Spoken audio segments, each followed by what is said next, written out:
अस्सलाम वालेकुम friends, welcome back to my channel Laiba health tips. Viewers, आज मैं आप लोगों के साथ चेहरे की चाइयाँ ख़त्म करने और सियाह जल्द को सफ़ेद बनाने के लिए बेहतरीन घरेलू टोटका शेयर करने जा रही हूँ। व्यूवर्स, अगर चेहरे पर चाइयाँ तो बहुत बुरी लगती हैं, इससे पूरा चेहरा ख़राब हो जाता है। आज मैं आपको चाइयाँ ख़त्म करके चेहरे की रंगत निकालने के लिए बहुत बेहतरीन तरीका बताऊंगी। तो चलिए शुरू करते हैं, पर इसके पहले प्लीज़ मेरे चैनल को सब्सक्राइब कर लीजिए और बेल आइकन को दबाइए एवरी लेटेस्ट ब्यूटी अपडेट को सबसे पहले पाने के लिए।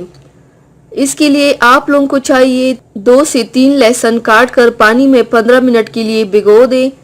फिर एक बर्तन में 1 चम्मच लहसुन वाला पानी डालें, 1 चम्मच खुश्क दूध डाल दें, 1 चम्मच चावल का आटा डालें, 2 से 3 चम्मच टमाटर का जूस डालें। मलमल के कपड़े से निकालकर इन सब को अच्छी तरह से मिक्स करें।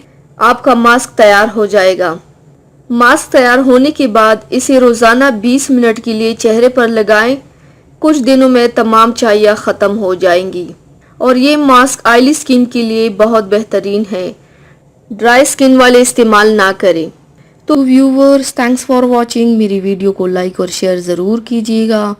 मिलते हैं एक और नई वीडियो में, तब तक के लिए अल्लाह हाफिज़।